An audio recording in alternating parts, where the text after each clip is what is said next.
Hello बच्चों, तो चलिए इस प्रश्न को पढ़ते हैं। सिद्ध कीजिए कि a के सभी मानों के लिए fx बराबर x plus cos x minus a r पर वर्धमान फलन है। तो यहाँ पर देखो हमें सिद्ध करना है कि a के सभी मानों के लिए जो फलन fx है ये r अर्थात वास्तविक संख्याओं के समुच्चय पर वर्धमान फलन है। तो प्रश्न में आगे बढ़ने से पहले इस प्रश्न से संबंधित जो मुख्य अवधारणा है उसकी हम चर्चा कर लेते हैं। तो देखो मुख्य अवधारणा यदि यदि fx किसी अंतराल में वर्धमान फलन है तो उस अंतराल में क्या होगा, तो उस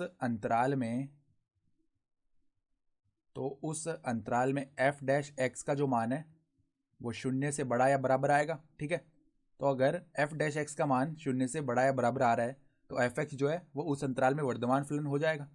तो अब देखो एफ एक्स हमारे पास क्या दिया हुआ है, x plus cos x minus a. तो अगर हम एफ डैश एक्स ज्ञात करें तो यहाँ पर अवकलन कर लेते हैं दोनों और x के सापेक्ष। तो एफ डैश एक्स बराबर क्या आएगा, देखो एक हो गया x का अवकलन, cos x का अवकलन माइनस का sin x होता है तो माइनस sin x, और ये जो माइनस ए है ये तो अचर है तो इसका अवकलन क्या हो जाएगा, शून्य। ठीक है, तो ये क्या आ गया, एक माइनस में sin x। ठीक है, तो अब देखो हम जानते हैं sin x का जो मान है वो कहाँ से कहाँ तक होता है, माइनस एक से एक के मध्य होता है।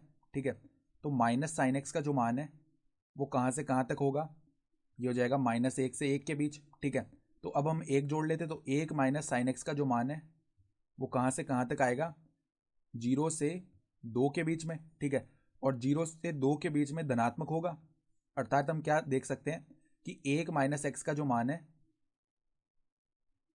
वो सदैव 0 से बड़ा या बराबर आ रहा है 0 के। तो हम क्या बोल सकते हैं कि एफ डैश एक्स का जो मान है वो 0 से बड़ा या बराबर आ रहा है। तो हम क्या बोल सकते हैं, यहाँ पर जो एफ एक्स है वो ए के सभी मानों के लिए आर पर वर्धमान फलन है, क्योंकि देखो ए तो आ ही नहीं रहा है।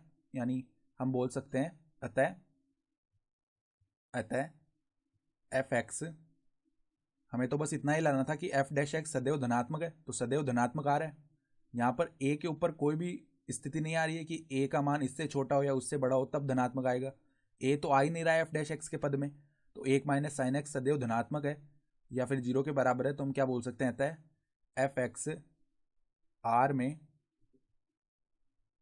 आर में ए के सभी मानों के लिए वर्धमान फलन है। ए के सभी मानों के लिए वर्धमान फलन है, और यही हमें सवाल में सिद्ध भी करना था।